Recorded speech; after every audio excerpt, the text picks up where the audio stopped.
Hello my friend, welcome to the session of wellness wonder and learning.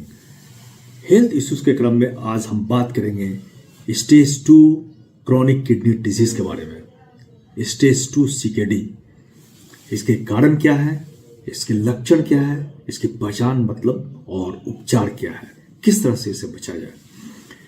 Chronic kidney disease CKD एक दीर्घकालीन बीमारी है और इसमें किडनी को अस्थायी रूप से नुकसान पहुंचता है और यह 5 चरणों में आगे बढ़ती है। इन्हीं 5 चरणों में से आज हम स्टेज 2 सीकेडी के बारे में बतलाने जा रहे हैं। स्टेज 2 सीकेडी का मतलब है आपकी किडनी को हल्का नुकसान हुआ है, लेकिन अभी भी यह सामान्य रूप से काम कर रहा है और इसकी संभावना है कि ये स्वस्थ हो सके। इस स्टेज में सही समय पर उपचार और जीवन शैली को चेंज करके इसे आगे बढ़ने से रोका जा सकता है। और आज जो हम बतलाने जा रहे हैं उसमें स्टेज 2 सीकेडी को पहचानने, इसे कंट्रोल करने और स्वस्थ जीवन जीने के लिए क्या किया जाए, ये जानना काफी आवश्यक है, जो हम आज बतलाने जा रहे हैं। स्टेज 2 किडनी डिजीज का निदान कैसे होगा?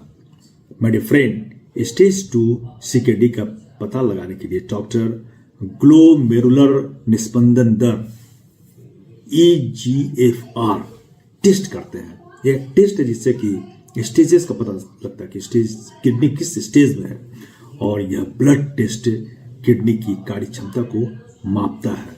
किडनी पे कार्य करने की क्या क्षमता है, इसका मेजर इसी ब्लड टेस्ट होता है।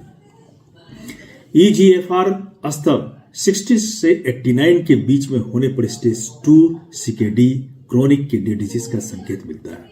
अगर यह 60 से 89 के बीच में है, यह एक प्रारंभिक अवस्था है। यहाँ किडनी अभी भी काफी हद तक सामान्य रूप से कार्य कर रही है और संभावना है कि यह ठीक हो सके। इसके अलावा डॉक्टर अल्ट्रासाउंड या अन्य इमेजिंग टेस्ट भी कर सकते हैं ताकि किडनी में किसी प्रकार की अगर क्षति हुई है या उसमें स्ट्रक्चरल बदलाव हुआ है तो इसका पता लगाया जा सके। अब स्टेज 2 क्रॉनिक किडनी डिजीज के क्या लक्षण हैं, कैसे इसे पहचानें?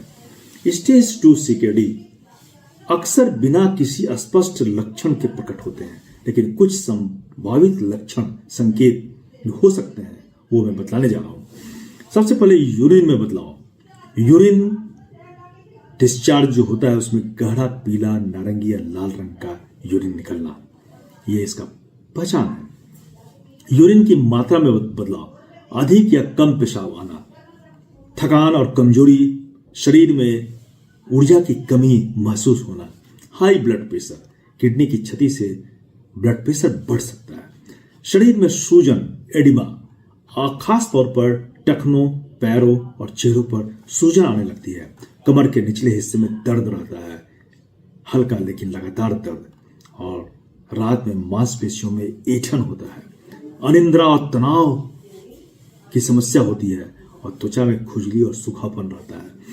यदि आपको इनमें से कोई भी लक्षण महसूस हो रहे हैं तो तुरंत डॉक्टर से संपर्क करें। स्टेज 2 किडनी डिजीज के कारण क्या है, क्या क्या इसके कारण है, ये जानना काफी आवश्यक है। किडनी की कार्य क्षमता को प्रभावित करने वाले कुछ सामान्य कारण इस प्रकार से हैं। पहला है डायबिटीज। बिना नियंत्रण वाली शुगर से किडनी क्षतिग्रस्त हो सकती है। अगर उसमें जो शुगर है, आपका ब्लड शुगर, उसमें कोई कंट्रोल नहीं है तो किडनी को ये इफेक्ट करता है। हाई ब्लड प्रेशर, लंबे समय तक अगर हाई ब्लड प्रेशर रहा तो किडनी पर दबाव पड़ता है और किडनी इफेक्टेड होती है। बार बार यूरिनेट महसूस होना है, बार बार यूरिन के लिए जाना, UTI, संक्रमण से, इन्फेक्शन से किडनी में सूजन आ सकती है। किडनी स्टोन या गुर्दे की पथरी जिसे कहते हैं, बड़ी पथरी से किडनी को नुकसान हो सकता है, और अनुवांशिक बीमारियां जैसे पॉलीसिस्टिक किडनी डिजीज PKD, ये एक हेरिडिटरी डिजीज है जिसके कारण आप हेरिडिटरी में इसको फैलाते हैं और यह आपको हो सकती है अगर आपके हेरिडिटरी में आपके फोरफादर्स को यह रहा हो तो। उसके बाद है लुपस या अन्य ऑटो इम्यून बीमारियां। लुपस और जो ऑटो इम्यून बीमारियां हैं ये भी किडनी को डैमेज करती हैं। अगर इन स्थितियों का सही समय पर इलाज नहीं किया जाए तो किडनी को और अधिक नुकसान हो सकता है। स्टेज 2 किडनी डिजीज का इलाज क्या है? किडनी को क्षति से पूरी तरह से ठीक किया जाए, इसके लिए इसे बढ़ने से रोकना आवश्यक है। इलाज का मुख्य लक्षण लाइफस्टाइल में बदलाव, मेडिसिन के माध्यम से किडनी की कार्य क्षमता को बनाए रखना, डाइट और पोषण। और स्वस्थ आहार से किडनी की कार्य क्षमता को बनाए रखा जा सकता है। बचने वाले खाद्य पदार्थ क्या क्या है? अत्यधिक नमक, अधिक नमक से ब्लड प्रेशर बढ़ता है और किडनी डैमेज हो सकता है। प्रोसेस्ड और fast food, packaged snacks, cold drinks, instant noodles, ये किडनी को क्षतिग्रस्त करते हैं। और सैचुरेटेड फैट्स जैसे तला भुना खाना और जंक फूड्स एक बहुत ही खतरनाक है। और डेली मीट्स और रेड मीट ये किडनी पर प्रेशर डालते हैं। और एक्सेस प्रोटीन, जरूरत से ज्यादा प्रोटीन लेना किडनी के लिए हानिकारक है। तो अब आवश्यक है कि खाने में क्या हम ले यह जानना। साबुत अनाज, होल ग्रेन्स जैसे ब्राउन राइस, ओट्स और दलिया, ये बहुत ही अच्छा है ये किडनी के लिए। फल और हरी सब्जियां जैसे लो पोटेशियम जिनमें होती है, और इस सब्जी को लेना काफी अच्छा फायदेमंद माना जाता है। बीन्स और दालें अधिक मात्रा में नहीं लेना चाहिए, लेकिन बीन्स और दाल खाना चाहिए, लेकिन इसकी मात्रा को कम कर देनी चाहिए। मछली और लीन पोल्ट्री, दुबला मांस, ये ले सकते हैं आप। उसका प्लांट बेस्ड ऑयल, जैतून का तेल, अलसी का तेल। अब लाइफ स्टाइल में सुधार करना भी आवश्यक है। क्या करें हम इसके लिए? हाइड्रेटेड रहें, पर्याप्त मात्रा में पानी पिए, जिससे किडनी की कार्य क्षमता बढ़ती है, बेहतर होती है। नियमित एक्सरसाइज करें, रोजाना 30 मिनट का टहलना, यह हल्का व्यायाम फायदेमंद होता है।